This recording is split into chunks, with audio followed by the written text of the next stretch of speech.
Assalamualaikum warahmatullahi wabarakatuh. Selamat pagi. Mohon bantuannya untuk Kak Reka untuk bisa merecord ya kegiatan kita pada hari ini.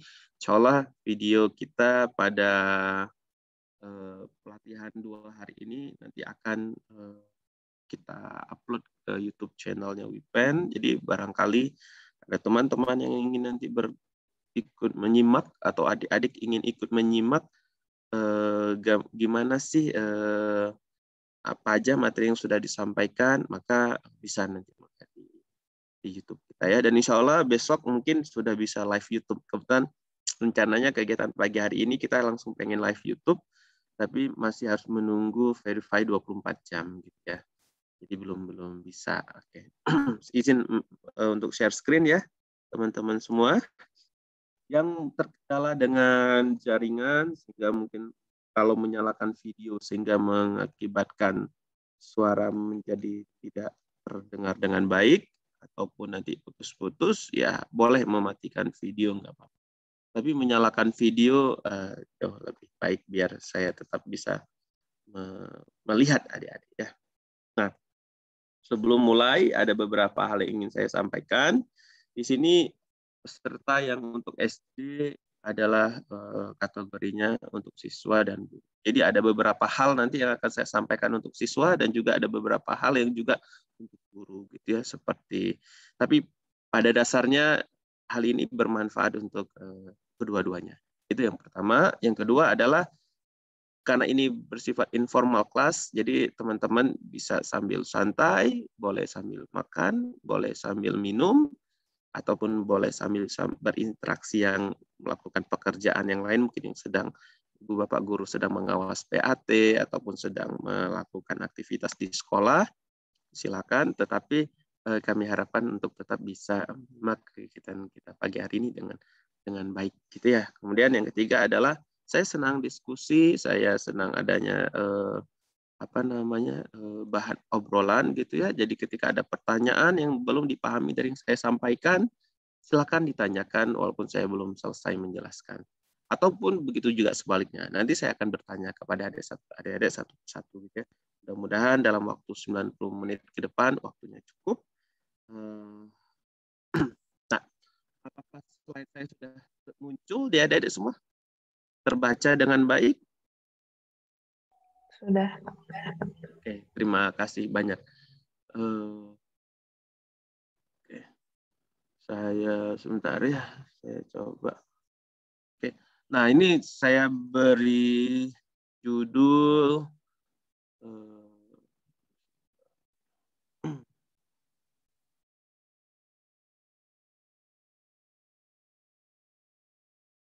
persiapan KSN SD tahun 2021 dalam belajar dari rumah.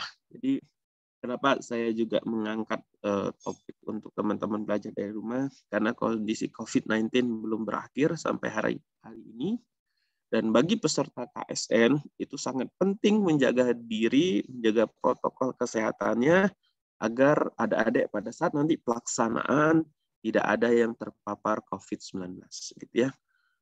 Mengingat pada saat pelaksanaan KSN SMA kemarin ada salah satu peserta yang wapri ke saya melalui gurunya, Pak, saya terpapar COVID-19. Apakah bisa ikut? Aturan menyatakan bahwa bagi peserta yang terpapar COVID-19 itu tidak bisa ikut KSN dan langsung dinyatakan gugur.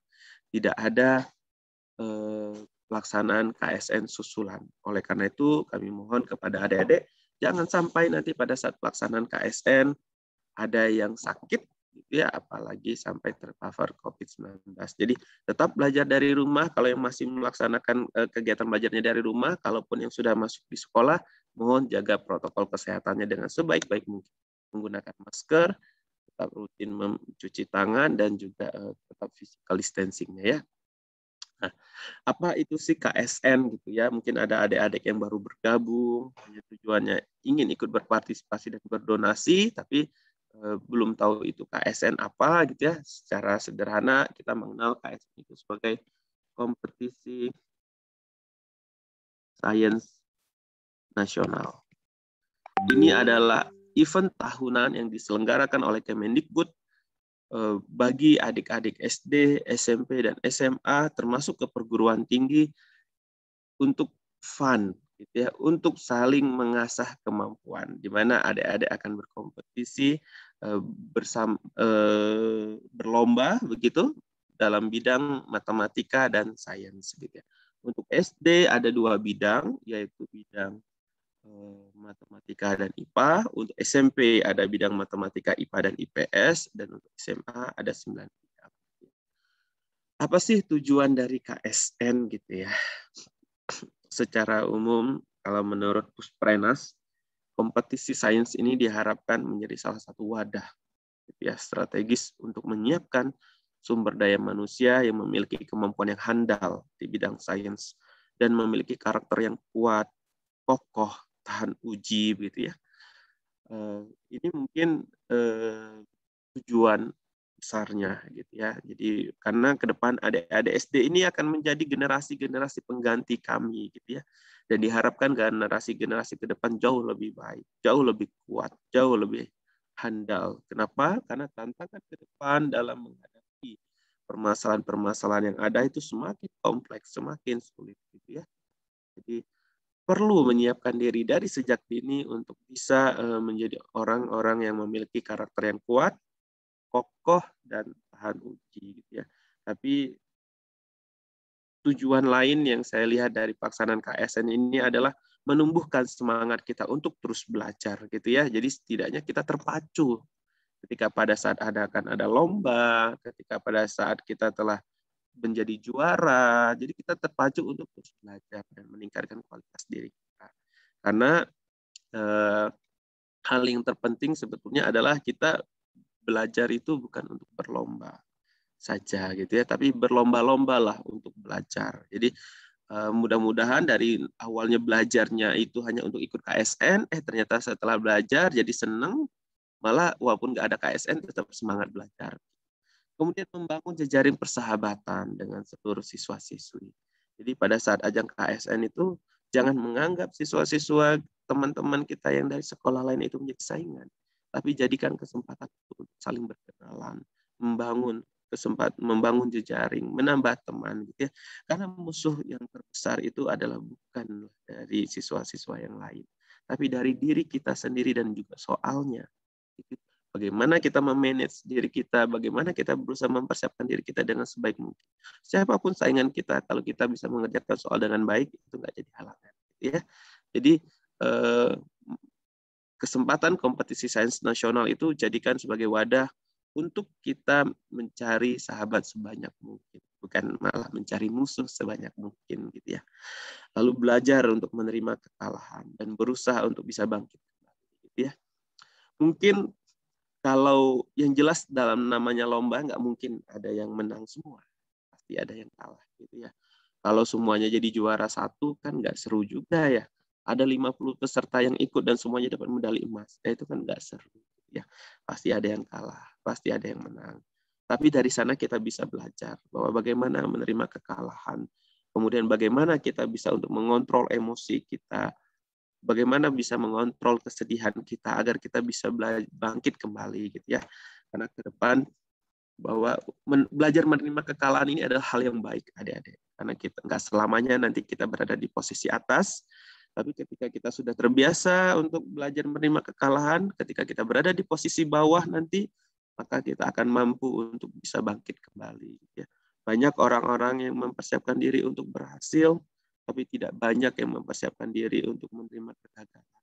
Sehingga yang terjadi ketika gagal, banyak yang stres, depresi, kemudian akhirnya melakukan hal-hal yang tidak diinginkan. Nah, itu yang tidak diharapkan. Sehingga dari KSN ini diharapkan ketika adik-adik belum berhasil, belum menjadi juara, maka adik-adik bisa belajar menerima kekalahan tersebut, namun tidak berhenti di situ saja. Mengevaluasi diri, kenapa saya belum berhasil? Kenapa teman yang lain sudah bisa berhasil, gitu ya? Lalu yuk bangkit lagi, gitu ya. Karena belum berhasil di KSN berarti akhir dari segalanya. Kemudian belajar memahami kelemahan yang ada di dalam diri sendiri.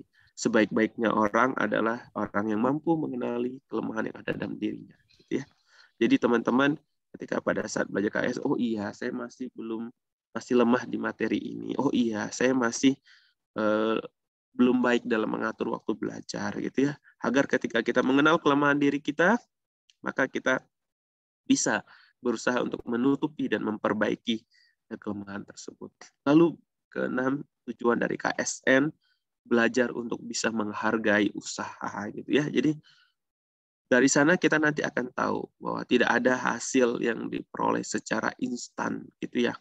Tidak ada juara yang dicetak begitu saja tanpa proses ditempa, belajar, jatuh bangunnya gitu ya yang luar biasa gitu ya. Dari sana kita nanti akan belajar bagaimana menghargai sebuah usaha dan sebuah perjuangan gitu ya. Jadi adik-adik nanti tahu bahwa tidak ada sesuatu yang dicapai dengan secara instan ya, agar ketika kita ingin mendapatkan sesuatu maka kita perlu untuk berusaha. Toh mie instan aja mau dimakan nggak bisa langsung dimakan kan ya, begitu saja harus dimasak terlebih dahulu. Ada prosesnya gitu ya. Kemudian belajar untuk tidak sombong. Nah, di sini kita nanti akan mengenal diri kita. Oh iya, kita ini belum ada apa-apanya gitu ya. Oh iya, kemampuan kita itu masih segini-segini saja gitu ya. Di sana kita untuk belajar tidak merasa bahwa diri kita sudah menjadi yang terbaik ya. Kita belajar untuk mengontrol bahwa masih banyak yang lebih baik dari diri kita, maka tidak ada yang perlu dan tidak ada yang patut kita sombongkan. Nah, itu harapan detail dari KSN. Jadi bukan sekedar menjadi juara. Di sini saya tidak menuliskan menjadi juara gitu ya. Kenapa? Karena menjadi juara itu adalah bonus. Bonus dari semua usaha-usaha yang telah kita lakukan. Upaya-upaya yang telah kita lakukan. Gitu ya. Baik. Saya lanjutkan. Apa aja sih cakupan materi yang ada di SD gitu ya?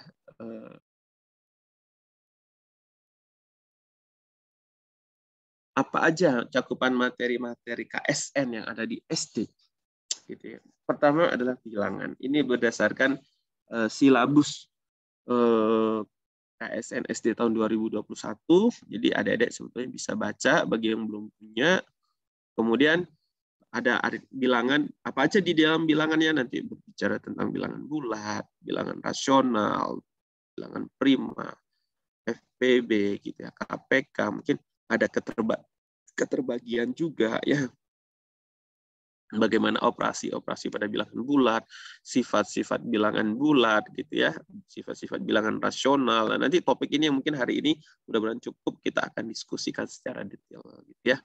Kemudian ada aritmatika, bagaimana operasi bilangan, persamaan linear satu variabel, persamaan linear dua variabel, lalu sistem persamaan. Jadi kalau kita punya beberapa persamaan, bagaimana mencari solusinya, lalu ada sistem ketidaksamaan, urutan bilangan gitu ya. Lalu mungkin ada nanti yang kita kenal sebagai ketaksamaan yang melibatkan variabel gitu ya. Lalu ada geometri, jadi nanti kan luas keliling, bidang datar gitu ya. Kemudian ini mohon maaf bukan keliling sudut ya. Jadi harusnya luas, keliling dari luas, materi keliling, dan materi sudut. Ini kalau ada tanda koma nanti dipikir keliling sudut. Oke. Ya, lalu ada volume, gitu, luas permukaan, serta bagaimana jarak dari titik ke bidang, gitu ya, lalu jaring-jaring. Ini untuk materi geometri di KSNSD. Lalu ada statistika dan pengukuran. Nanti insya Allah ini besok dan kombinatorika oleh Pak Ami, gitu ya. Bagaimana apa sih itu rataan gitu ya, lalu bagaimana kita belajar perbandingan, bagaimana belajar membuat diagram lingkaran, diagram garis, diagram batang, serta menafsirkannya gitu ya. Kemudian pengukuran kecepatan gitu ya.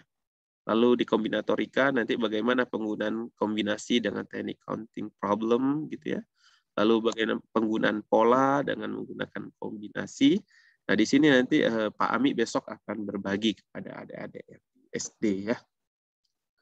Ini materinya kesannya sederhana, tapi memang pada faktanya, realitanya gitu ya, pada saat di soal mungkin kedalamannya soal itu berbeda-beda. Jadi kesannya hanya bilangan bulat, tapi soal bilangan bulat yang bagaimana muncul itu ya mungkin bisa jadi ada yang agak sukar gitu ya, ada yang mungkin mudah gitu, ada yang mungkin sedang gitu ya.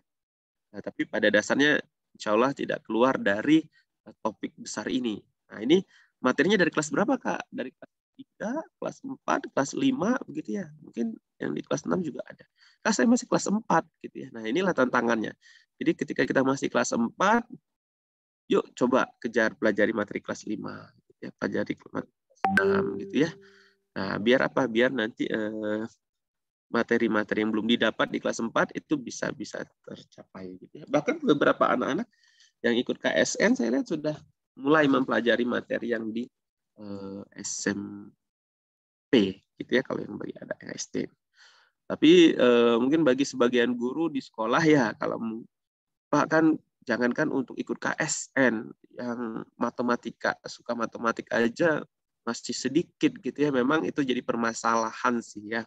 Jadi dalam menghadapi KSN itu tidak mudah, tidak bisa hanya anak-anak ikut begitu saja gitu ya, tanpa ada motivasi yang tumbuh dari anak tersebut. Apalagi kalau memang anaknya nggak suka matematika.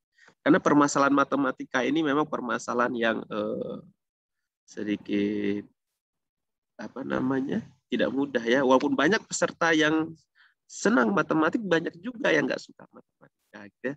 Jadi memang kompetisi sains nasional bidang matematika ini saingannya yang menurut saya paling berat gitu ya, karena banyak pesertanya yang ikut. Kemudian juga apa namanya, karena mungkin jenjangnya yang panjang ya, jadi dari tingkat kota, provinsi sampai internasional. Kelihatannya satu-satunya bidang yang ada eventnya di internasional. Sebentar, ini kok jadi ada, oke. Yang eventnya sampai di internasional hanya bidang matematik, sehingga banyak peserta yang tertarik, tapi banyak juga yang nggak suka matematika. Mungkin yang berpikir matematika itu menakutkan gitu ya, jadi aduh apa sih matematik gitu ya, serem gitu ya, abstrak gitu ya, bosan gitu ya. Belajar matematika dianggap membosankan karena berpikir bahwa ya tadi sulit dipahami, sulit dimengerti, apalagi di tengah-tengah pandemi COVID-19 ini belajar dari rumah, online gitu ya, nanya ke mama, mamanya bingung gitu ya. Jadi akhirnya semakin nggak suka terhadap matematika. Apalagi berisi dengan rumus-rumus abstrak gitu ya. Dan kemudian ya ditambah lagi tadi belajar dari daring ini mungkin membuat adik-adik menjadi semakin tidak suka. Bagi yang tidak suka ya terhadap matematika. Tapi kalau yang senang sih rasanya nggak jadi masalah. Kemudian belum lagi pembinaan yang masih belum sistematis di sekolah. Jadi pada saat mau KSN, udah deh karena waktu pendaftarannya sudah mepet, pilih yang mana aja yang bisa kita ambil. Gitu ya. Nah, ini masih menjadi permasalahan polemik yang terjadi, Ibu Bapak, gitu ya, terkait matematika yang dialami. Lalu apa yang dapat kita lakukan, gitu ya? Jadi sebelum saya masuk ke materi, tadi sedikit penjelasan tentang materi apa aja sih materi-materi di KSN. Lalu sebelum melangkah lebih jauh, kita nanti coba lihat apa yang bisa kita lakukan agar kita bisa senang terhadap matematik dan bisa berhasil gitu ya. Ini saya pilih trik-triknya mungkin disampaikan oleh Pak Ami ketika beliau menyampaikan di salah satu seminar. Jadi saya mengambil contoh real aja. Jadi karena Pak Ami sudah pernah berhasil 2 kali mewakili Indonesia untuk International Mathematics Competition di Bulgaria gitu ya, termasuk 2 kali jadi peraih medali di ON MIPA, Olimpiade tingkat mahasiswa gitu ya. Pertama mungkin ubah pola pikir kita. Gitu ya. Memang matematika itu pelajaran yang sulit sih ya. Oke, tapi bukan berarti tidak bisa ditaklukkan gitu ya Pak Ami ya. Jadi kita harus jujur, kita harus menyampaikan kepada siswa-siswi kita, putra-putri kita, matematika itu memang ada yang mudah, ada yang sedang, dan ada yang sulit yang soalnya. Nah, itu kita harus sampaikan apa adanya. Jadi tidak bisa kita mengatakan semua matematika itu mudah. Nah, itu tidak semuanya seperti itu. Jadi kita sampaikan memang ada level-levelnya. Seperti adik-adik masih kelas 1 SD mungkin belajar perkalian itu sulit sekali rasanya memahami. Tapi mungkin udah masuk kelas 5 itu perkalian sudah sangat mudah sekali. Kenapa? Karena saat kita masih kelas 1 SD, level kemampuan kita masih di bawah. Tapi pas kita kelas 5 SD, kemampuan kita sudah di atas hal itu. Nah, bagaimana agar kelihatan soal matematika ini nampak lebih mudah? Maka kita perlu meningkatkan level kita, kemampuan kita. Bagaimana caranya? Ya tadi, dengan terus belajar, terus latihan soal gitu ya. Kemudian yang kedua adalah upaya-upaya yang bisa kita lakukan. Coba susun dengan rapi rumus-rumus yang kita tulis, gitu, yang kita peroleh. Dan ini kemarin trik dari Pak Ami menyampaikan pada saat pelaksanaan KSN, ini bukan hanya dimanfaatkan untuk belajar juga ternyata pada saat lomba, saat mencari jawaban satu soal itu usahakan di satu lembar saja. Jadi satu lembar, satu otretan. Agar apa? Agar pada saat kita mengerjakan nomor 1 nih, katakanlah nomor 1, otret nggak nemu, tapi udah setengah jalan. Udah mentok, stuck nih, nggak dapat. Ya udah pindah lagi ke nomor 2. Gunakan lembar otretan yang lain agar apa? Pada saat sudah selesai bagian-bagian soal yang lain, mau kembali ke soal nomor 1, kita tinggal lihat terakhir catatan kita sampai di mana nih ngotretnya gitu ya. Nanti tinggal lanjutin biar nggak ngulang lagi dari awal gitu ya. Nah, itu penting. Jadi susun rumus yang rapi agar kita lebih paham. Terserah bagaimana cara adik-adik mungkin yang senang menggambar bisa dengan dikasih hiasan-hiasan sebagainya. Senang yang warna-warni untuk rumus-rumus yang urgent, penting ataupun dianggap ini rumus besar, kasih warna yang berbeda gitu ya biar enak dibaca. Hal itu membuat gairah belajar kita jauh lebih bersemangat gitu ya. Jadi buat seperti apa yang adik-adik sukai gitu ya. Kemudian yang ketiga adalah jangan hanya menghafal. Memang kalau kita menghafal rumus melulu jadi pusing dan memang jadi nggak suka akhirnya ya. Jadi walaupun dalam taksonomi Bloom mungkin tingkatan paling dasar gitu ya, yaitu mulai dari mengingat, recall gitu ya, menghafal gitu ya. Tapi ketika pada saat adik-adik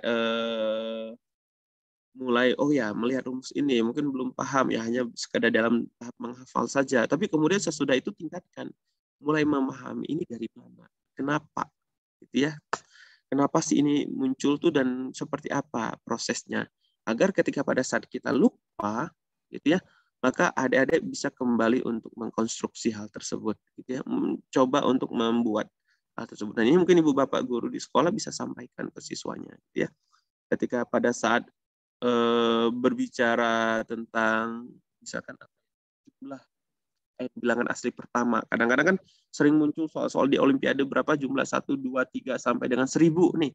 Nanti jawabannya adalah 1000 kali 1001 per 2. Kenapa? Karena anak-anak kita tahu rumusnya adalah jumlah N, bilangan asli pertama adalah N kali N plus 1 per 2. Nah, oke, selama ini hanya tahu itu aja. Tapi itu dari mana? Nah, itu sampaikan. Atau minta anak-anak untuk coba menggali lebih dalam. Itu kenapa sih? Nah, dari mana? Ya, agar ketika pada saat mereka lupa, mereka bisa mengkonstruksi hal itu secara mandiri. Dan juga ketika kita tahu itu dasarnya dari mana, biasanya kita akan lebih senang ketimbang hanya sekedar tahu rumusnya. Karena tahu rumusnya aja itu lebih mudah lupa gitu ya. Tapi kalau kita tahu bagaimana proses mendapatkannya, biasanya lebih ingat gitu ya. Itu yang saya rasakan. Lalu berlatih adik-adik. Nah, jadi sekedar memahami konsep aja itu nggak cukup. Jadi latihan soal. Kalau memang misalkan Anda senang berlatih dengan teman-teman, yuk ajak teman-teman yang jago matematika siapa berlatih. Saya dulu juga nggak begitu suka matematika gitu. Makan cenderung nggak suka, bukan nggak begitu suka ya nggak suka. Tapi saya berlatih bersama dengan seorang saudara saya, sepupu saya yang jago matematika. Sehingga di sana saya punya tempat bertanya. Akhirnya lambat laun saya jadi setelah saya mengerti jadi senang gitu ya. Atau dengan tempat yang nyaman gitu. Adik-adik punya sahabat dekat nih yang juga sama-sama suka matematika. Yuk ajak belajar bersama. Biasanya kalau ada teman diskusi, teman belajar itu lebih semangat ketimbang sendiri gitu ya.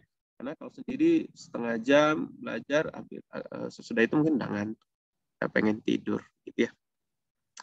Kemudian jangan ragu-ragu untuk bertanya. Ketika ada yang materi yang nggak bisa dipahami atau ada soal yang nggak kejawab, tanyakan aja ke ibu bapak gurunya gitu, atau tanyakan ke teman yang dianggap lebih bisa gitu ya. Sehingga ini akan membuat adik-adik merasa punya teman. ya teman dalam menyelesaikan soal tersebut. Karena kalau kita pada saat mengerjakan soal lalu stuck, ya kalau nggak tahu lagi harus gimana, silakan tanyakan. Ketika teman kita nggak bisa, ya yuk diskusikan. Kalau ibu bapak guru kita juga belum bisa, yuk kita diskusikan sama-sama. Karena memang nggak semua soal kadang-kadang bisa kita selesaikan dalam waktu cepat. Saya kadang sedang berdiskusi penelitian dengan Pak Ami, ketika malah dapat membuktikan suatu rumus atau teorema yang cepat, malah kita ragu. Kok gampang banget ya? Gitu. Jangan-jangan ini salah cara ngebuktiinnya gitu ya. Jadi malah saat kami berdiskusi penelitian itu ketemu cara bukti yang gampang, itu malah kita cenderung berpikir kayaknya ini terlalu mudah deh. Ada sesuatu yang terlewatkan jangan-jangan. Nah, seperti itu. Jadi malah pas saat berpikir itu menunjukkan bahwa sebetulnya matematik itu ada yang nggak mudahnya gitu ya, apalagi sudah semakin tinggi levelnya di tingkat SMA, perguruan tinggi, mungkin sudah banyak lebih abstrak gitu ya adik-adik.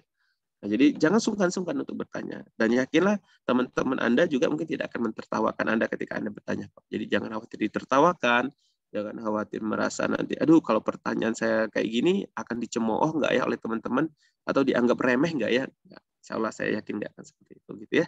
Nah, kita mulai dari yang pertama, Dedek. Mindset tadi. Jadi seperti yang saya sampaikan bahwa matematika itu memang punya tingkat levelannya, kesukarannya pada level masing-masing, gitu ya. Tapi bukan berarti matematika itu tidak bisa diajak belajar menyenangkan, bisa juga, gitu. Jadi saya dulu sama Pak Ami dan sama satu lagi sepupu kami yang suka matematika, Pak Cahya Al-Kafi. Kalau jenuh belajar matematik, kita bermain, tapi mainnya mesti matematika, ya. Agar apa? Agar, oh iya, ternyata matematika itu punya sisi yang menyenangkan. Main sulap-sulapan angka, main tebak-tebak umur, gitu ya, dan sebagainya. Itu kan juga salah satu permainan yang bisa main ular tangga, tapi isinya matematik, gitu ya. Jadi, itu juga salah satu hal yang bisa membuat mindset kita, pikiran kita menjadi senang terhadap matematika. Nah, contoh, yuk bermain dengan bilangan prima, adik-adik. Nah, sekarang adik-adik, kalau misalkan di sekolah, gitu ya, ibu bapak guru masuk nih, kita hari ini akan belajar bilangan prima. Bilangan prima adalah bilangan yang mempunyai bilangan asli yang mempunyai tepat 2 faktor. Wah, langsung nanti apa ini gitu ya. Tapi adik-adik bisa kita atau ibu bapak guru di sekolah bisa mulai dengan mengajak bermain siswa-siswinya. Ya ini buat potongan-potongan kertas gitu ya. Jadi ukuran persegi lah, mungkin katakanlah 1x1, 2x2. Minta siswa-siswinya membuat sebanyak mungkin gitu ya, sampai di mana mereka sanggupnya. Lalu minta mengambil 2 buah. Lalu 2 buah persegi satuan ini, saya katakan persegi satuan ya, persegi satuan anggaplah persegi yang mempunyai panjang sisi-sisi 1 gitu ya. Ambil 2, lalu susun menjadi sebuah persegi panjang gitu ya. Berapa banyak persegi panjang yang berbeda yang bisa dibentuk gitu ya. Jadi kalau 2 mungkin seperti ini persegi panjang, atau seperti ini. Nah, tapi ini kita anggap sama gitu ya. Kita anggap sama karena hanya seperti kayak memutar saja gitu ya, merotasikan gitu ya. Jadi berarti kalau 2 persegi, sekarang kalau 3 kita ambil 3 buah persegi. Gitu ya. Apa yang bisa berapa? Bagaimana kita menyusunnya gitu ya. Oke. Nah, kalau 3 mungkin sama ya, caranya seperti 2 tadi. Jadi bisa hanya ke bawah ataupun datar. Gitu. Nah, kalau 4 bagaimana gitu ya? Kalau 4 kita coba. Kalau 4 berarti bisa memanjang, persegi panjang gitu ya. Susunannya seperti ini, atau membentuk segi 4-nya seperti ini. 2x2. Berarti ada 2 bentuk yang bisa diperoleh gitu ya. Lakukan hal itu secara terus-menerus. Jadi ambil 5 sekarang ya. Kalau kita mengambil 5, apa yang terjadi gitu ya. Oke. Kalau kita mengambil 5. Oke. Nah, apakah bisa mempunyai bentuk susunan yang lain? Gitu ya. Nah, kalau nggak bisa, berarti hanya 1 bentuk. Nah, kemudian setelah itu minta anak-anak kita kumpulkan koleksi-koleksi persegi satuan yang hanya mempunyai satu bentuk. Berarti yang 2 gitu ya. Yang 3 gitu ya. Yang 4 nggak masuk karena bisa dibentuk dalam 2 bentuk yang berbeda. Yang 5 gitu ya. Nanti dan seterusnya. Nah, selalu kumpulkan. Oh ya, ada 2, ada 3, ada 5, ada 7, ada 11, 13. Nanti lalu ada 17 dan seterusnya. Bilangan apa aja sih ini? Nah, maka nanti baru kita perkenalkan. Oh, sebetulnya ini adalah kelompok bilangan prima. Nah, baru kita kaitkan bahwa ukuran ini nanti hanya 2 itu hanya bentuk ukurannya 1x2. Gitu ya. 3 itu ternyata hanya 1x3. Gitu ya. Tapi 4 itu bisa 1x4 atau bisa 2x2. Gitu ya. 5 itu hanya ukurannya 5x1. Gitu ya. 6 itu bisa 1x6 dan 2x3.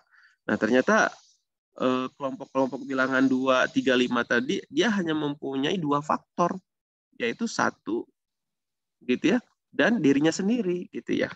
Nah, di situ baru mulai perkenalkan, itu loh bilangan prima. Jadi dari sana anak-anak, oh iya, jadi ingat bilangan prima itu bilangan yang bagaimana. Tapi kalau kita start mulai langsung dari definisi, bilangan prima adalah bilangan yang mempunyai tepat 2 faktor, yaitu 1 dan dirinya sendiri, gitu ya. Nah, ini kan akan menjadi pertanyaan lagi nanti oleh anak-anak. 1 bilangan prima enggak, Pak? Kan, karena dia mempunyai faktornya 1 dan dirinya sendiri, gitu ya. Tapi karena ada tambahan tepat 2 faktor, berarti kan tidak masuk dalam kategori sebagai bilangan prima, gitu ya. Nah, jadi setelah mulai dari kasus dalam apa namanya contoh-contoh masuk ke definisinya, baru nanti mulai ke bagaimana sifat-sifatnya lebih dalam dari sifat-sifat bilangan prima, gitu ya. Nah, mudah-mudahan dengan seperti itu nanti anak-anak kita jadi semakin suka terhadap matematika. Kalau semakin suka, semakin senang terhadap matematik, mereka semakin paham, semakin mudah bagi kita untuk nanti membina, menyeleksi siswa-siswa yang ingin ikut ke KSN. Jadi tumbuhkan dulu rasa sukanya terhadap matematik. Ya. Nah, contoh misalkan ya, bermain dengan deret bilangan. Ya. Berapa sih jumlah 2021 bilangan asli pertama? Jadi 1 tambah 2 tambah 3 tambah 4 tambah 5 tambah 6 dan seterusnya sampai 2021. Bagaimana mendapatkan hal ini? Begitu ya. Nanti ketika pada saat anak-anak kita belum bisa dalam case yang besar, mulai dari case yang kecil dulu. 1 tambah 2, hasilnya berapa? Oh, 3. 1 tambah 2 tambah 3, oh hasilnya 6. 1 tambah 2 tambah 3 tambah 4, oh jadi 10. Ya, apakah ada pola di sini? Gitu ya. Oh, 3 itu adalah apa namanya? 2 kali 3 dibagi 2. 6 itu berarti 3 kali 4 dibagi 2. Gitu ya. 10 itu 4 kali 5 dibagi 2. Dan seterusnya. Artinya bisa mulai dari kasus-kasus yang kecil terlebih dahulu. Gitu ya. Lalu nanti ajak sama-sama berobservasi. Apakah ada pola yang kita lihat? Apakah ada sesuatu yang unik ataupun keteraturan yang kita dapatkan? Lalu baru kita perumumkan sampai 2021. Setelah itu minta mereka berumum lagi. Kalau begitu 1 tambah 2 tambah 3 sampai dengan tambah N jadi apa? Ya, secara umum. Bagaimana cara memperolehnya? Nah, terus gali gitu ya, terus gali. Ini ada mindset itu perlu kita bentuk. Jadi pandang matematika sebagai sesuatu yang bisa diselesaikan walaupun memang ada yang tidak mudah. Ketika bertemu dengan soal-soal yang sulit, mulailah dari langkah-langkah yang sederhana, gitu ya. Agar apa? Agar kita tidak terlalu kaget nanti, tidak terlalu pusing kalau memang tiba-tiba langsung ketemu yang abstrak-abstrak. Nah, ini ya mungkin akan membantu. Nah, jadi setelah dapat, bisa juga dengan praktikum kancing ya, Ibu Bapak di sekolah. Jadi, oh ya ini 1 ditambah 2 ditambah 3 ditambah 4 ditambah 5 ditambah 6 mirip seperti kayak segitiga nih. Berarti kalau segitiga tuh rumusnya ya luasnya setengah kali alas kali tinggi. Ya. Nah, dari situ setengah kali alas kali tinggi gitu ya. Oke, tampaknya saya salah. Nah, kemudian susun gitu ya. Oh, ternyata membentuk persegi panjang gitu ya. Di mana ukurannya ini N+1, ini ukuran N. Kita tahu rumus luas persegi panjang kan panjang kali lebar. berarti N kali N plus 1. Padahal kita ingin setengahnya aja, berarti tinggal dibagi 2. Nah, jadi N kali N plus 1 per 2. Gitu ya. Nah, nanti ini bisa dengan melakukan percobaan-percobaan menggunakan kancing di sekolah atau menggunakan batu atau apalah yang bisa memanfaatkan yang ada di sekolah. Gitu ya. Baru masuk ke yang lebih abstrak. Nah, ini dari percobaan kita coba buktikan secara matematika. Ya. Jadi begitu. Pertama mindset-nya juga dulu kita perbaiki dan kita benahi adik-adik semua. Karena hari ini saya akan masuk ke topik bilangan, ya, kita akan memahami konsepnya. Jadi dalam matematika bukan hanya dalam olimpiade, bahwa paham konsep itu sesuatu yang penting, gitu ya. Nggak mungkin kita bisa mengerjakan soal ya, atau mungkin hampir mustahil lah kita bisa mengerjakan soal. Bisa jadi ada faktor keberuntungan ya, tebak-tebak benar jawabannya gitu ya. Nggak paham konsep tapi kita bisa mengerjakan soal.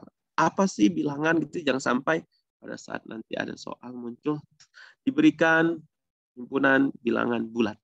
Bilangan bulat apa ya? Oh iya 0. Gitu ya. Betul, memang 0 adalah bilangan bulat. Bahkan bilangan bulat paling bulat gitu ya. Tidak ada yang lebih bulat dari 0 gitu ya. Tapi apakah hanya 0? Tidak gitu ya. Ada yang lain gitu ya. Jadi pahami itu apa sih bilangan itu. Jadi memang ini secara matematiknya ya, atau secara verbalnya itu ya istilah bilangan itu adalah suatu konsep matematika yang digunakan dalam pencacahan dan pengukuran. Nah, lambang yang digunakan untuk mewakili bilangan itu yang kita kenal sebagai angka. Jadi itu hanya sebagai sebuah notasi. Jadi adik-adik jangan berharap nanti bisa melihat angka 3 dan angka 5 itu jalan-jalan di depan rumah. Angka 7 dan 10 jajan bakso gitu di kantin sekolah. Nggak ada ya. Jadi hanya sebuah notasi yang kita gunakan. Nah, pahami juga struktur bilangannya gitu ya.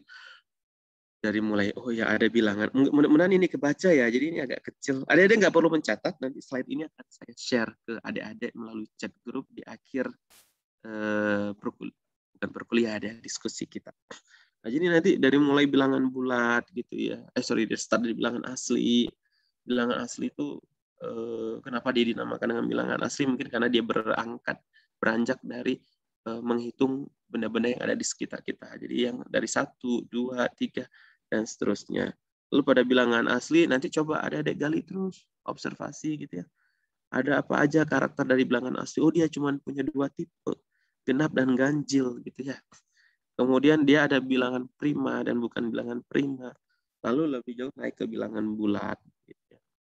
Lalu bilangan bulat ada bilangan rasional, lalu ada bilangan irasional, lebih jauh ada bilangan real.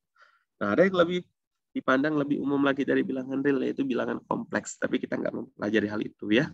Biasanya sampai ke bilangan rasional saja untuk ASN SD. Nah, ini penting untuk memahami konsep hal tersebut. Jadi adik-adik bisa terus gali, pelajari, temukan gitu ya. Nah, karena salah satu harapannya ke depan adalah adik-adik menjadi orang-orang yang mampu menemukan solusi-solusi ataupun menemukan ide-ide besar dalam menyelesaikan permasalahan bangsa. Nah, salah satunya ya dimulai dari kecil ini, dimulai dari melatihnya dengan cara mengobservasi, belajar menemukan, tidak hanya mengandalkan apa yang ada di buku ataupun apa yang diberikan oleh ibu bapak gurunya di sekolah, gitu ya. Nah, apa aja sih operasi pada bilangan, gitu ya, yang kita kenal? Tentu ada penjumlahan, ada perkalian, ada pembagian, ada pengurangan. Oh iya, saya ingin menyampaikan sebelum saya lebih jauh, Kak Reka dan adik-adik nanti tolong ingatkan saya kalau sudah sampai waktunya habis ya, karena saya suka bablas nanti. Saya menyiapkan 47 slide, jadi mudah-mudahan cukup nanti. Jadi kalau sudah hampir waktunya habis, tolong ingatkan ya, karena nanti di jam 10 kita akan masuk ke sesi yang SMP. Nah, walaupun sebetulnya ketika berbicara pengurangan, mungkin juga bisa dipandang sebagai operasi penjumlahan, yaitu A dikurangi B, kita pandang sebagai A plus negatif B. Tapi tidak semua sifat-sifat pengurangan itu bisa berlaku seperti penjumlahan. Karena pada penjumlahan kita berlaku sifat komutatif. A plus B sama dengan B plus A. Tapi kan kalau pada pengurangan A kurangi B tidak sama dengan B dikurangi A gitu ya, jadi berbeda. Nanti ada istilah ketertutupan adik-adik. Apa sih yang dimaksud dengan sifat ketertutupan gitu ya? Nah, jadi yang dimaksud dengan ketertutupan itu nanti adalah kalau kita punya 2 buah anggota dari himpunan A, dia dioperasikan masih ada di himpunan A, maka A tertutup terhadap operasi tersebut. Contoh, kita punya himpunan bilangan asli. Apakah bilangan asli ditambah asli hasilnya jadi asli? Ada nggak bilangan asli ditambah asli jadi palsu? Gitu ya. Jadi bilangan asli dioperasikan dengan bilangan asli, hasilnya masih dijumlahkan dengan bilangan asli, masih asli gitu ya. Maka himpunan bilangan asli tertutup terhadap operasi penjumlahan. Tapi terhadap pengurangan gimana? 3 dikurangi 5, jadi negatif 2. Negatif 2 sudah bukan bilangan asli. Berarti tidak tertutup terhadap operasi pengurangan gitu ya. Nah, itu yang dimaksud dengan operasi sifat ketertutupan. Nah, dari sana ada lihat, oh iya, tadi kita mengenal bilangan asli itu ada ganjil dan genap. Nah, observasikan. Kalau genap tambah genap gimana? Genap tambah ganjil gimana? Ganjil tambah ganjil gimana? Ganjil kali ganjil gimana? Ganjil kali genap gimana? Gitu ya. Nah, itu penting. Jadi bukan hanya sekedar kita paham konsepnya, tapi ketika pikiran-pikiran itu kita munculkan dalam diri kita, ke depan nanti kita menjadi orang yang akan punya kemampuan ataupun pemikiran yang detail gitu ya, yang detail. Jadi adik-adik nanti kita tinggal cek, oh bilangan genap itu ciri-cirinya bagaimana gitu ya. Nah, lalu ada bilangan bulat gitu ya. Ya tadi selain bilangan asli, lebih jauh ada bilangan bulat. Ya, bilangan bulat tadi berarti bilangan asli yang digabung dengan 0 dan digabung juga dengan negatifnya. Nah, di sini berarti sudah lebih umum, lebih luas lagi daripada bilangan asli. Bilangan bulat sudah memuat bilangan asli, 0 dan negatifnya gitu ya. Nah, sekarang cek bagaimana karakter dari bilangan bulat gitu ya, apa aja. Kemudian ada bilangan rasional gitu ya. Oke.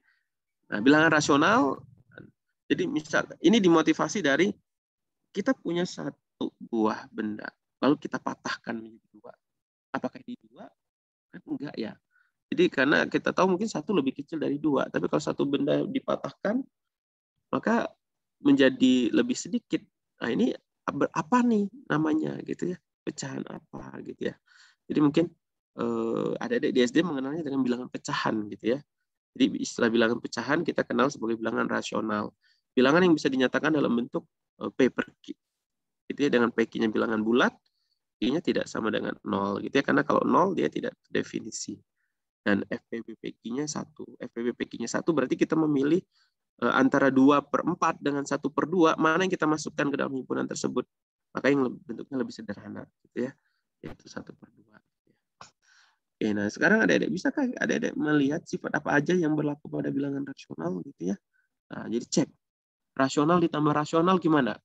Oke, siapa yang mau jawab kira-kira? Kalau bilangan rasional ditambah rasional, hasilnya gimana adik-adik? Rasional. Masih rasional.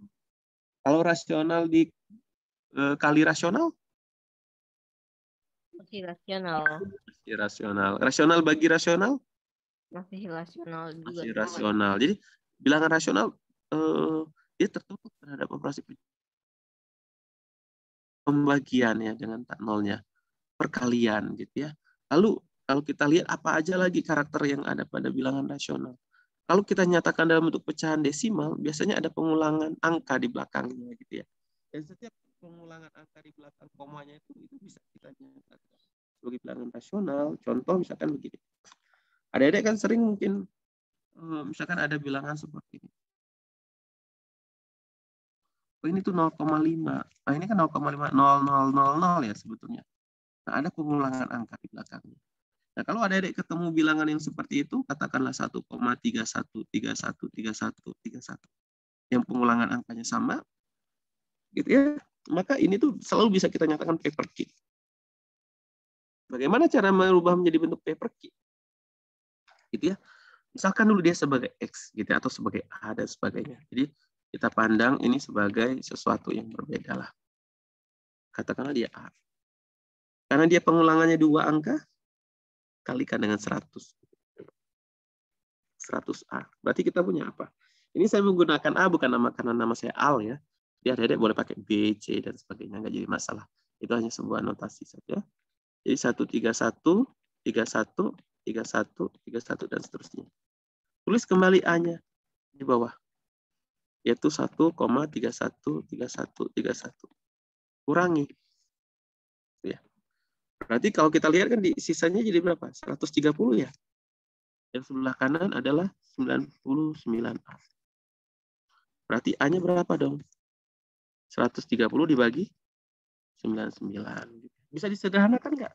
Kalau bisa disederhanakan, sederhanakan nanti. Tapi kalau memang sudah bentuknya tidak bisa lagi disederhanakan, berarti bentuk rasionalnya adalah 130/99. Jadi nanti kalau pengulangannya 2 angka kali 100, pengulangannya 1 angka kali 10, pengulangannya 3 angka kali 1000 gitu ya. Nah, itu jadi setiap bilangan yang di belakang komanya atau dalam desimal ada pengulangan angka di belakang koma, itu pasti bisa kita nyatakan dalam bentuk bilangan rasional. Nah, berarti kalau bilang yang di belakang komanya tidak ada pengulangan angka, maka kita namakan dia nanti sebagai bukan bilangan rasional. Nah, nanti kita kenal sebagai bilangan irasional gitu ya. Itu jadi lihat apa lagi sifat-sifat yang ada pada bilangan rasional gitu ya. Nah, ada bilangan prima gitu ya. Tadi sudah sempat disinggung di awal bahwa ada bilangan prima. Apa sih bilangan prima gitu ya. Jadi kita pahami tadi, kita udah tahu nih tadi bagaimana kita bermain dengan persegi-persegi satuan, lalu masuk ke definisinya. Oh ya, bilangan prima itu sebetulnya ada bilangan asli yang tepat memiliki 2 faktor gitu ya. Jadi berarti kalau bilangan asli maka start dari 1, kita cek 1 faktornya hanya 1. 2 faktornya ada 2, yaitu 1 dan 2. 3 faktornya ada 1 dan 3. 4 ada berapa? Ada 1, ada 2, ada 4. Oh, nggak masuk. Dia punya 3 faktor gitu ya. 5 faktornya 1 dan 5 gitu ya. Nanti ketika kita sudah memahami hal tersebut, maka kita nanti akan bisa mengenumerasi apa aja bilangan-bilangan prima. Nah, bilangan prima tentu ada tak hingga banyaknya gitu ya. Kemudian kita lihat dari hal ini, nampaknya kalau bilangan prima yang genap hanya ada 1, 2 aja. Yang lain sesudah lebih besar daripada 2 pasti bilangan ganjil, bilangan primanya. Karena kalau genap nanti jadi akan punya kelipatan 2 gitu ya. Nah, kemudian setiap bilangan prima yang lebih besar dari 3 bisa kita nyatakan dalam bentuk 6K plus minus 1. Tapi hati-hati Adik-adik. Ini tidak berlaku jika dan hanya jika. Jadi kalau kita punya bilangan prima yang lebih besar dari 3, maka bisa dinyatakan dalam bentuk 6K plus minus 1. Tapi nggak bisa dibalik. Setiap bilangan yang dinyatakan dalam bentuk 6K plus minus 1 belum tentu dia prima. Gitu ya. Contoh, kalau kita lihat 24 itu kan atau 25 ya. 25 itu kan bisa dinyatakan dalam bentuk 24 plus 1. Atau 4 kali 6 plus 1. Gitu ya. Nah, ini kan bisa dinyatakan dalam bentuk 6K plus, kebalik ya. 6-nya yang di luar. 6 kali 4 plus 1. Nah, ini kan bisa dinyatakan dalam bentuk 6K plus 1. Tapi dia bukan bilangan prima. Jadi tidak jika dan hanya jika. Ya. Seperti kayak gini, saya mau berteman dengan Anda, tapi kan dia belum tentu mau berteman dengan saya. Nah, ada kasus yang seperti itu. Jadi, kata kunci pertamanya adalah bilangan prima dulu nih. Kalau dia prima dan lebih besar dari 3, maka bisa dinyatakan 6K plus minus 1. Tapi kalau dia bisa dinyatakan dalam 6K plus minus 1, belum tentu dia bilangan prima. Gitu ya. Nah, ini juga akan melatih pola pikir kita bahwa jika maka itu belum tentu juga berlaku sebaliknya. Nanti ada keterbagian, gitu ya. Keterbagian. Ketika kita berbicara pada keterbagian bilangan, ya cuma punya 2 kemungkinan. Habis dibagi atau tidak habis dibagi. Gitu ya. Tidak habis dibagi. Apa aja sih sifat-sifat keterbagian bilangan nanti? Ciri-ciri dia habis dibagi 2, habis dibagi 3, habis dibagi 4, 5, 6 gitu. Sebetulnya ada 7 tapi tidak dituliskan di sini. 8, 9, 10 jelas gitu ya, dianggap jelas maka tidak dituliskan. 12 nanti. 12 oh iya 12 itu perkalian 3 dan 4. Berarti harus habis dibagi 3 dan harus habis dibagi 4 gitu ya. Nanti bisa dilihat. Nah, ada faktor bilangan gitu, ada FPB, KPK gitu ya. Lalu ada bilangan pada sempurna. Ini topik-topik yang mungkin materi-materi yang bisa dipahami ketika belajar tentang bilangan. Jadi pahami konsepnya gitu ya. Oh, apa sih keterbagian? Apa sih FPB? Apa sih KPK gitu ya. Nah, itu bisa dengan belajar dari guru di sekolah atau adik-adik membaca. Jadi hal yang bisa dilakukan setelah kita membentuk mindset kita dengan baik, yuk belajar gitu ya, baca. gitu ya. Nah, itu nggak bisa langsung sekaligus, harus bertahap. Jadi mumpung masih ada waktu. Seingat saya KSNK untuk tahap 1 SD itu masih di 1 bulan lagi ya, atau 2 bulan lagi. Saya lupa juga persisnya. Masih ada waktu. Nah, materi apa yang belum dipelajari itu coba diperdalam gitu ya. Dan kemarin kami sempat menyampaikan juga tuh waktu mengisi seminar bagi mahasiswa-mahasiswa bahwa sebelum mulai lomba, seperti kayak kendaraan lah, sebelum dipakai yuk panasin dulu. Jadi boleh nih sedikit review materi, tapi jangan terlalu berat gitu ya. Nah, tujuannya aja apa? Agar kita bisa memanaskan ataupun mengingat kembali materi-materi yang mungkin sudah kita lupa dalam pikiran. Tapi setelah kita paham konsep, seperti yang kakak bilang tadi, saya bilang tadi, jangan hanya hafal, jadi baca, mengerti, hafal, tapi jangan hanya dihafal gitu ya. Tapi kaji lebih dalam, betul nggak? Dari mana? Gitu ya. Jadi, oh ya, bilangan genap itu adalah tadi 2, 4, 6, 8, 10 dan seterusnya. Lihat karakter genap ini berarti apa dong?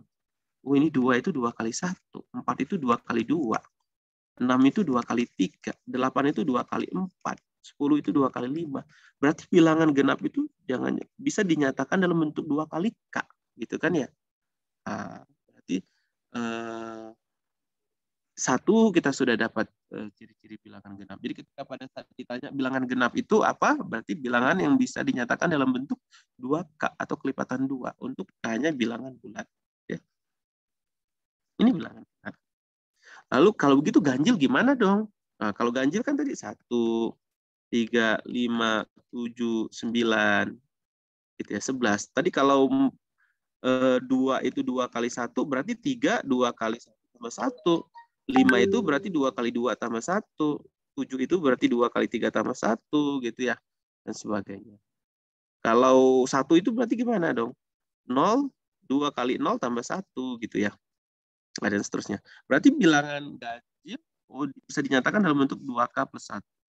Kalau bilangan genap tadi 2K.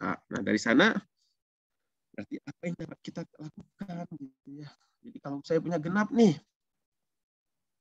punya bilangan genap yang berbeda, katakanlah satunya 2K, satunya 2L. Ganjilnya satunya 2K plus 1, ganjil yang berbeda 2L plus 1. Genap tambah genap, 2K tambah 2L. Oh, menjadi 2 kali K plus L. Oh iya, ini berarti genap gitu ya. Kemudian 2K tambah ganjil nih, 2K plus 1. Oh, berarti menjadi 4K. 4K plus 1. Iya, ini adalah 2 kali 2K plus 1. Oh, karena ada plus 1 ujungnya, ini ganjil gitu ya. Nah, jadi temukan sendiri apa yang sudah kita pahami tadi, kita yakinkan diri kita betul nggak? Oh ya betul, ternyata genap ditambah genap itu hasilnya genap. Genap tambah ganjil hasilnya ganjil gitu ya. Dengan seperti itu, adik-adik akan lebih ingat di pikiran. Nah, gitu ya. Jadi tidak mudah sekedar percaya apa yang dituliskan di buku gitu ya, atau yang disampaikan oleh saya. Jangan-jangan yang disampaikan oleh Pak Al itu salah itu. Nggak ada tuh genap tambah genap hasilnya genap, genap tambah genap ya hasilnya mungkin genap-genap gitu ya, atau genap kuadrat gitu ya. Nah itu kita belajar untuk tidak menerima begitu saja, tapi untuk menganalisa, memahami betul nggak. Nah ini pola pikir seperti itu tuh akan ke depan bermanfaat buat kita ada agar kita tidak mudah percaya dengan berita hoax yang ada. Jadi ketika ada berita yang masuk ke kita cek dulu benar nggak nih, dari mana sumbernya, kenapa, gitu ya, agar dari matematika itu mengajarkan kita gitu ya. Jadi orang-orang yang suka matematika biasanya tidak mudah percaya begitu saja terhadap sesuatu gitu ya. Mereka ingin untuk membuktikannya sendiri gitu ya, pengen untuk melihatnya secara langsung. Nah, sekarang ganjil tambah ganjil hasilnya apa? Oh ya, kalau saya punya ganjil nih, bilangan ganjil 2K plus 1. Lalu bilangan ganjil yang kedua 2L plus 1. Berarti menjadi 2 kali K plus L tambah 2. Berarti menjadi 2 kali K plus L tambah 1. Oh, berarti kelipatan 2. Maka ini genap. Jadi ganjil tambah ganjil hasilnya genap. Gitu ya. Kesannya sederhana, adik-adik. Tapi ini sangat terpakai sekali. Kadang-kadang ada soal yang memanfaatkan hal itu. Contohnya sebagai berikut. Ya. Soal yang menggunakan hal tersebut. Jadi misalkan tentukan semua n bilangan asli atau bilangan bulat gitu ya yang memenuhi n kali n-1, n kali n-2, n-4 sama dengan n-1 kali n-3 misalnya kayak gitu. Nah, sini oh iya kalau kita lihat n itu bilangan bulat. Bulat itu tadi ada dua jenis, genap atau ganjil. Kalau dia genap, misalkan dia genap, n-nya genap. Berarti n dikurangi 2 jadi genap. N dikurangi 4 jadi genap. Karena kita tahu genap kurangi genap hasilnya genap. Tapi N dikurangi 1 jadi ganjil. Karena genap kurangi ganjil, ganjil. N kurangi 3 jadi ganjil. Berarti yang kita lihat, oh genap kali genap hasilnya genap. Yang sebelah kanan, ganjil kali ganjil, ganjil. Oh ada bilangan genap sama dengan ganjil kah? Nah itu kan. Ada nggak bilangan genap sama dengan ganjil? 0 Pak. 0 bilangan genap atau ganjil? Itu bilangan genap gitu ya. Jadi kita perlu memahami apa namanya? Bilangan genap itu apa dari sifat itu nanti kita tahu oh iya nggak mungkin ada bilangan genap yang sama dengan bilangan ganjil. Nah dari situ berarti kesimpulannya apa? Semua n genap tidak mungkin, ya, tidak mungkin. Tinggal periksa yang ganjil gitu ya. Sekarang kalau n-nya ganjil dia jadi berubah nanti. Ini ganjil, ganjil kurangi genap ganjil, ganjil kurangi genap jadi ganjil. Ganjil kurangi ganjil jadi genap, ganjil kurangi ganjil jadi genap. Jadi kebalik nanti. Ini jadi ganjil, ini jadi ganjil, ini jadi ganjil, tapi yang sebelah kanan jadi genap. Genap, jadi kebalik gitu ya. Jadi kalau tadi ini ganjil kali ganjil hasilnya ganjil, genap kali genap hasilnya genap. Jadi tetap asli kesimpulannya ganjil sama dengan genap. Mungkin nggak? Oh nggak mungkin. Gitu. Jadi kesimpulannya semua n ganjil tidak mungkin. Genap nggak mungkin, ganjil nggak mungkin. Jadi jawabannya ada tidak ada n yang memenuhi. Nah, kalau ketemu soal-soal kayak gini tuh menyebalkan loh. Udah capek-capeknya itu nggak ada jawaban. Gitu. Ada sih jawabannya, jadi tidak ada jawaban itu adalah sebuah jawaban gitu ya, ada ya. Jadi padahal hanya memanfaatkan sifat dari operasi bilangan tadi, genap tambah genap, ganjil tambah ganjil, genap kali genap, ganjil kali ganjil gitu ya. Nah jadi pada saat adik-adik sudah menghafal atau istilahnya memahami, mengetahui suatu sifat atau suatu konsep, telusuri lebih dalam. Oh sudah belajar keterbagian, apa aja sih sifat-sifat keterbagian gitu ya, yang adik-adik bisa pahami. Oh A bagi A itu selalu bisa. Kalau A bisa dibagi B, B bisa dibagi C, apakah A bisa membagi C gitu ya dan sebagainya. Jadi setelah menelusuri lebih dalam dari sifat-sifat itu menjadi sangat penting. Mari berlatih adik-adik. Jadi paham konsep aja, memahami itu nggak cukup kalau adik-adik nggak jarang latihan gitu. Ini seperti istilahnya adik-adik bisa teori berenang gitu ya, tahu gaya kupu-kupu secara teori, tahu gaya lumba-lumba mungkin, gaya bebas gitu ya, gaya batu gitu ya, tapi belum pernah berenang. Amin. Gitu. Nah, sebagai jadi perlu untuk berlatih. Yuk kita coba. Misalkan berikut ini. 100 bilangan asli berurutan adalah 2003. Bilangan terkecilnya berapa? Gitu ya. Nah, jadi pada saat adik-adik mengerjakan soal matematika, oh ya perlu saya tambahkan dulu. Pada saat mengerjakan soal matematika, poin pertama itu adalah pahami apa yang dimaksud soal. Yang diinginkan. Soal ini bertanya apa sih dia? Karena kalau kita nggak paham pertanyaannya, nanti kita bingung harus mulai dari mana. Lalu setelah kita paham, cari sebanyak mungkin lah yang di dalam pikiran kita saja, tapi dicarinya gitu ya. Jadi sebanyak mungkin informasi dari soal. Oh iya, ini adalah bilangan asli. Kemudian 100 bilangan asli berurutan adalah yang terbesarnya 2003. Kalau gitu bilangan terkecilnya berapa gitu ya. Kemudian setelah itu buat strategi penyelesaian, buat strategi penyelesaian gitu ya. Penyelesaian. Lalu langsung kerjakan. Kemudian yang keempat, kerjakan. Jadi kayaknya kayak gini deh. Nah itu jangan hanya di pikiran aja kayaknya, tapi langsung yuk kerjakan. Misalkan dan kasih waktu ya, kasih waktu dan beri waktu. Misalkan maksimal target kita mengerjakan satu soal itu 10 menit. Kalau sudah selesai 10 menit nggak ketemu, kayaknya stuck banget nih, ya sudah tinggalkan dulu. Jangan sampai menghabiskan waktu untuk satu soal tersebut. Makanya tadi saya sampaikan di awal, Pak Ami pernah cerita, setiap soal tuh outretan usahakan beda-beda. Jadi pada saat nanti nomor 1 udah setengah jalan nih, tapi nggak ketemu, udah lewat 10 menit, kita pindah soal nomor 2. Jadi pada saat nanti kita mau kembali lagi ke nomor 1, kita sudah sampai di outretan yang keberapa tadi. Gitu ya. Jadi nggak ngulang lagi dari awal. Gitu ya. Jadi dari soal ini kira-kira coba lihat. Bilangan terbesar dari 100 bilangan asli berurutan adalah 2003. Bilangan terkecilnya berapa? Jadi kalau terbesarnya 2003, mundur nih. Ya, mundur. Bilangan terbesarnya 2003 gitu ya. Nah, kira-kira yang kecilnya berapa gitu ya. Nah, tinggal bisa Adik-adik nanti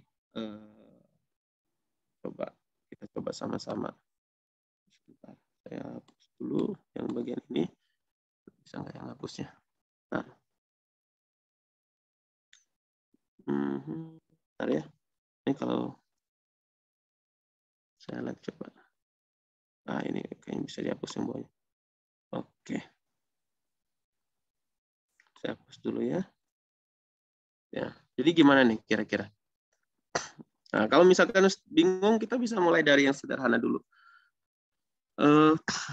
Misalkan kita punya bilangan 2, gitu ya, 3, 4, 5, 6, gitu ya. 5 bilangan asli.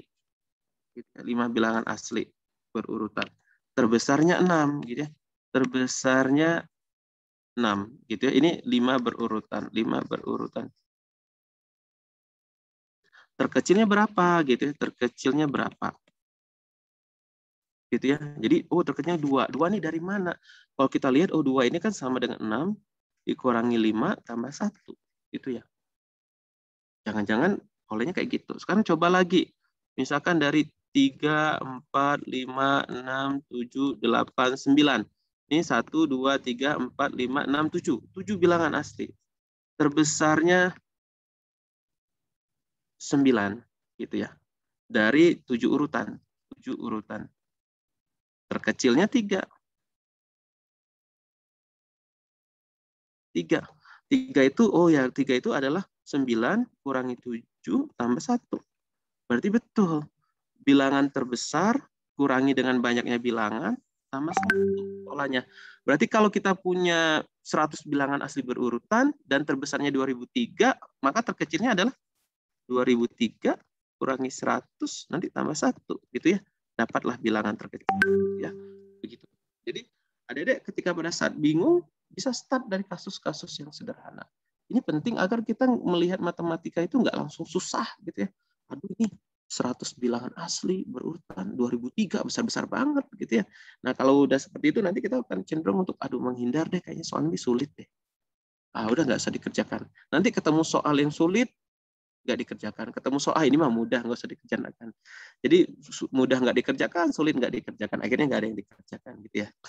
Nah, soal berikutnya coba Adik-adik. Oke. Kalau kita punya 2 bilangan dijumlahkan 30, selisihnya 25, hasil kali bilangannya berapa tuh? Nah, jadi imajinasikan dalam pikiran kita. Oke, ada bilangan, katakanlah A dan B. A plus B hasilnya 30. A min B 25. Kira-kira A kali B sama dengan berapa? Gitu kan? Oh iya, berarti A plus B 30, A min B 25. Bisa nggak mencari A dan B-nya? Oh bisa. Misalkan jumlahkan nih. Gitu ya. Berarti maka kita punya 2A sama dengan berapa nih? 55 ya. Berarti A-nya berapa? 55 per 2. Kalau A-nya 55 per 2, berarti B-nya berapa? Nah, tinggal substitusikan kan ya. Berarti B-nya adalah 30 dikurangi dengan 55 per 2. Nanti dapat berapa gitu ya. Oh, dapat A, dapat B, tinggal kalikan A kali B-nya berapa gitu ya. Nah, jadi buat model. Jadi pada saat mengerjakan soal matematika, selain memulai dari langkah-langkah yang sederhana, adik-adik bisa dengan membuat model. Soal-soal cerita itu dibuat dalam bentuk modelnya, biar lebih mudah untuk disederhanakan. Ani membuka sebuah buku, ternyata kedua nomor halaman yang tampak dijumlahkan hasilnya 333. Kedua halaman buku tersebut dimaksud berapa? Berarti kalau halaman buku pasti kan saling berurutan ya. Jadi kalau misalkan habis halaman 3, sesudahnya halaman 4. Kalau sesudahnya halaman sebelumnya 5, sesudahnya pasti halaman 6. Berarti kalau kita punya halaman A, maka halaman berikutnya pasti A+1. Dan ini jumlahnya katanya 333. Berarti kita punya 2A plus 1 sama dengan 333. Berarti 2A sama dengan berapa? 332. Berarti tinggal A-nya berapa? Adik-adik bisa langsung cari gitu ya. Berarti kedua halaman yang dimaksud nanti berarti apa gitu ya? Ya A dan A plus 1. Ya. Oke. Nah, kita coba yuk. Ini Kak Reka kita masih ada waktu ya. Sampai 9.45. Nah, ini sebetulnya masih banyak ya adik-adik nanti di bawah. Karena kita perlu untuk seperti saya sampaikan tadi, mari berlatih. Jadi mas saya kasih mainan-mainan untuk adik-adik. Nanti boleh dicoba di rumah. File ini akan saya berikan ke adik-adik. Nanti bisa dicoba ya. Ada juga sesi berdiskusi dengan teman-teman. Jadi tadi salah satu trik kita untuk bisa tetap senang belajar matematik, ajak teman untuk berdiskusi gitu ya. Oke. Coba mari kita ngebahas soal ya. Yang kalau yang suka makan bakso, biasanya terpancing dengan kata-kata ini. 113 adalah bilangan prima. Kebalikannya juga 311 adalah bilangan prima. Nah, berapa banyak bilangan dari 0 sampai 99 yang mempunyai sifat serupa? Nah, jadi ketika bertemu soal seperti ini, oke, pertanyaannya adalah kita mencari bilangan prima yang kalau dibalik juga masih prima, gitu ya. Berapa banyak bilangan prima tersebut dari 0 sampai 99? Nah, dari saya mulai lihat, oke, bilangan satuan pasti iya. Jadi gitu ya. Bilangan satuan masuk di sini. 1 nggak masuk ya, maksudnya sorry. 2, 3, 5, 7, ya. Kenapa? Karena kalau kita balik tetap jadi prima kan ya. 2 ya 2 sendiri, 3 sendiri, 5 sendiri, 7 sendiri. Sekarang apa lagi? 11 gitu ya. Apa lagi? 13 iya, kalau dibalik jadi 31, oke prima. 17 prima nggak? Kalau dibalik 71 itu prima nggak? 71. Gitu ya. 17 iya.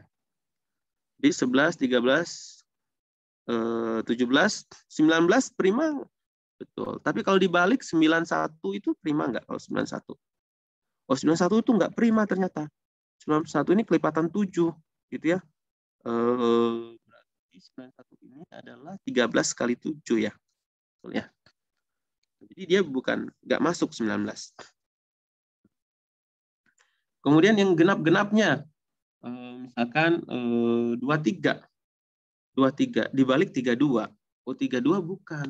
Jadi yang semua yang genap nggak mungkin nanti. Kenapa? Karena kalau dibalik belakangnya jadi genap. Artinya genap nggak. Jadi adik-adik tinggal memeriksa yang ganjil-ganjil gitu ya. Yang depannya bilangan prima yang ganjil saja nanti gitu ya. Depannya gitu ya. Jadi yang kelipat 2 enggak. Sekarang yang 3 coba. Oh, 31 iya. 33 enggak. 35 enggak gitu ya. 37 iya. Iya.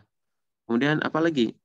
Kemudian 41. 39 enggak ya? Enggak 41. 41 kalau dibalik kan jadi 14.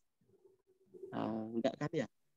Jadi 44 enggak. Jadi tinggal periksa yang pada 10 belasan, 30-an, 50-an, 70-an, 90-an. Kenapa? Karena kalau 80-an nanti jadi belakangnya pasti 8 genap. Pasti bukan prima gitu ya. Nah, jadi dari situ adik-adik tinggal hitung berapa banyak bilangan primanya gitu ya. Oke, jadi Ini beberapa contoh soal tentang bilangan gitu ya. Nah, jadi trik-triknya adik-adik pada saat bekerja dengan bilangan, pahami konsepnya, kemudian juga terus berlatih. Nah, kita lihat soal yang lain. Tentukan bentuk sederhana hasil dari perkalian semua bilangan ganjil positif yang kurang dari 10.000 gitu ya. Kira-kira bentuk sederhananya bagaimana. Kemudian yang kedua, soalnya jika ABCD adalah bilangan bulat gitu ya. A plus B plus 1 sama dengan B plus C min 2 sama dengan C plus D plus 3 sama dengan D plus E min 4 sama dengan E plus A plus 5. Urutkan dari A, B, C, D terkecil sampai ke terbesar. Nah, ini kita coba sama-sama nih. Dua soal ini ya. Saya coba potong dulu. Sebentar. Soalnya.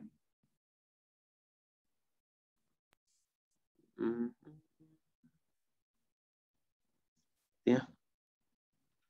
Saya potong. Kita. Oke. Ya. Oke. Nah, kita coba dari nomor 1 nih.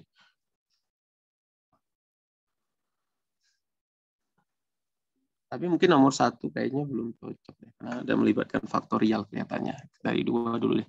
Nah, kita lihat. A plus B plus 1 sama dengan B plus C sama dengan 2.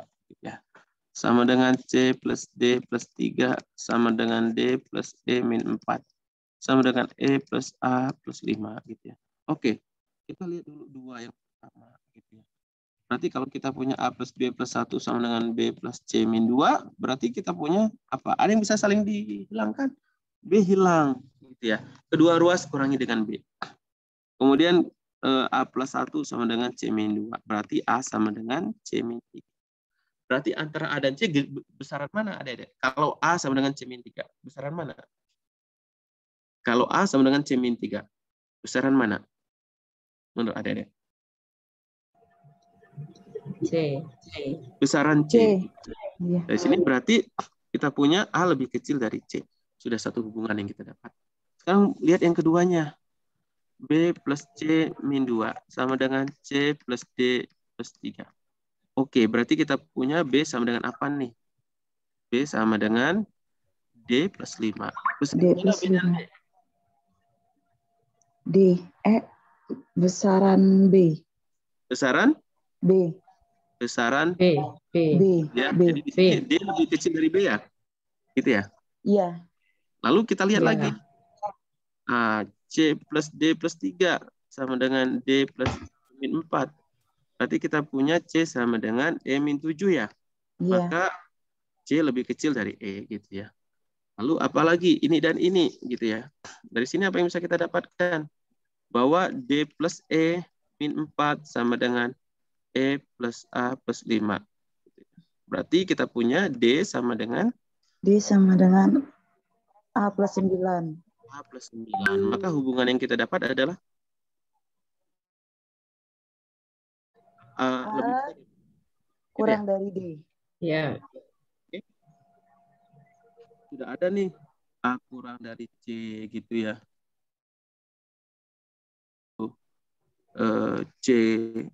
C kurang dari E. Tapi D kurang dari B gitu ya. Ya. Kemudian C kurang dari C E kurang gitu. dari E. Nah, jadi kita sudah punya hubungan A kurang dari C kurang dari E, lalu A kurang dari D kurang dari B. Nah, tapi kan belum bisa dapat kesemuanya ya. Berarti apalagi yang bisa kita lihat? Oh, katakanlah ujung dan ujung nih. Itu ya, sama-sama ada A. Akan kita lihat bagian yang ini gitu. Ini saya hapus.